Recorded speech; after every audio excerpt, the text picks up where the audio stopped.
ಯಾವ ಕ್ರಾಂತಿನೇ ಇಲ್ಲ. ಎಲ್ಲ ಕ್ರಾಂತಿಗಳಿಗೂ ಮೊನ್ನೆ ಚೀಫ್ ಮಿನಿಸ್ಟ್ರು ಫುಲ್ ಸ್ಟಾಪ್ ಹಾಕ್ಬಿಟ್ಟಿದ್ದಾರೆ. ನಾನೇ ಇನ್ನು 5 ವರ್ಷ ಚೀಫ್ ಮಿನಿಸ್ಟರ್ ಅಂತ ಘೋಷಣೆ ಮಾಡಿದ್ದಾರೆ. ನಮ್ಮ ಉಪಮುಖ್ಯಮಂತ್ರಿಗಳು ಕೂಡ ಪಕ್ಷ ಏನು ಹೇಳ್ತಾರೆ ಅದನ್ನು ಮಾಡ್ತೀನಿ ಅಂತ ಹೇಳಿದ್ದಾರೆ. ಯಾವ ಕ್ರಾಂತಿನೂ ಇಲ್ಲ, ಏನೂ ಇಲ್ಲ. ಇನ್ಮೇಲೆ ನಮ್ಮ ಪಕ್ಷದಲ್ಲಿ ಮುಖಂಡರು, ಅವ್ರ ಮಂತ್ರಿಗಳಾಗಿರ್ಬೋದು, ಶಾಸಕರಾಗಿರ್ಬೋದು ಅಥವಾ ಮುಖಂಡರಿರ್ಬೋದು, ಅವ್ರು ಯಾರು ಕೂಡ ಇದ್ರ ಬಗ್ಗೆ ಮಾತಾಡ್ತಾ ಇದ್ರೆ ನಮ್ಮ ಪಕ್ಷಕ್ಕೆ ಒಳ್ಳೆಯದು.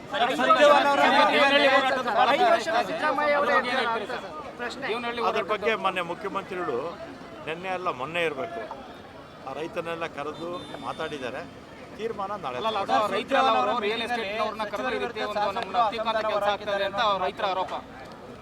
ಈಗ ರಿಯಲ್ ಎಸ್ಟೇಟ್ ರಿಯಲ್ ಎಸ್ಟೇಟ್ ಮಾಡ್ತಿದ್ದವರು ಮಧ್ಯವರ್ತಿಗಳು ಇದಾದ ನನ್ನ ಇಲಾಖೆ ಬರಲ್ಲ.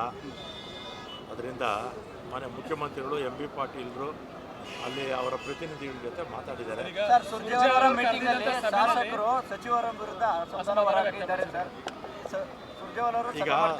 ಸುರ್ಜೇವಾಲಾ ಅವರು ಅವ್ರ ಜೊತೆ ಶಾಸಕರು ಏನು ಮಾತಾಡಿದಾರೋ ನನಗಂತೂ ಯಾರೂ ಏನು ಹೇಳಿಲ್ಲ. ಅವ್ರು 4 ಗೋಡೆ ಮಧ್ಯದಲ್ಲಿ ಮಾತಾಡ್ಕೊಂಡಿರ್ತಾರೆ. ನಮಗೆ ಗೊತ್ತಾಗುತ್ತೆ. ನಮಗೆ ಗೊತ್ತಾಗಲಿಲ್ಲ ಅಂದರೆ ನಿಮಗೆ ಗೊತ್ತಾಗುತ್ತೆ.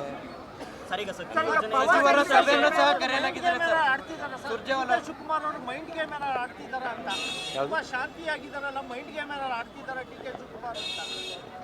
DK ಶಿವಕುಮಾರ್ ಅವರು ಬಹಳ ಸಾಫ್ಟ್ ಆಗಿದ್ದಾರಲ್ಲ, ಮೈಂಡ್ ಗೇಮ್. ಈಗ ಶಿವಕುಮಾರು ಬಾರ್ನ್ ಕಾಂಗ್ರೆಸ್ ಅಂತಾರಲ್ಲ, ಹುಟ್ಟು ಕಾಂಗ್ರೆಸ್ ಅಂತಾರಲ್ಲ, NSYಯಿಂದ ಬಂದವರು ಶಿವಕುಮಾರ್. ನಾವು ಕೂಡ NSYಯಿಂದ ಬಂದವರೇ. ಅವರು ಪಕ್ಷದ ನಿಷ್ಠಾವಂತರು ಅಲ್ವಾ. ಪಕ್ಷ ಏನು ಜವಾಬ್ದಾರಿ ಕೊಟ್ಟಿದೆ ಅದನ್ನು ಅವ್ರು ಮಾಡ್ಕೊಂಡು ಹೋಗ್ತಾರೆ. ನಿಷ್ಠಾವಂತರಿಗೆ CM ಹುದ್ದೆ ಸಿಗಲಿಲ್ವಲ್ಲ? ಈ ಒಂದೇ ಸಲ ಸಿಕ್ಬಿಡುತ್ತಾ? ಒಬ್ಬೊಬ್ರಿಗೆ ಒಂದ್ಸಲ ಸಿಗುತ್ತೆ.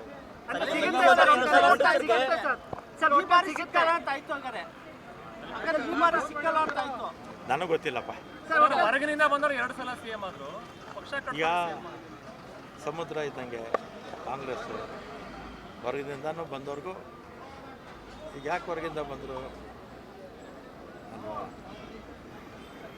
ಅವರೊಬ್ಬ ಜನಪ್ರಿಯ ನಾಯಕರಾಗಿದ್ದರು, ಮಾಸ್ ಲೀಡರ್ ಅಂತಾರಲ್ಲ, ಅದರಿಂದ ಅವ್ರನ್ನ ನಮ್ಮ ಪಕ್ಷಕ್ಕೆ ಬಂದರು.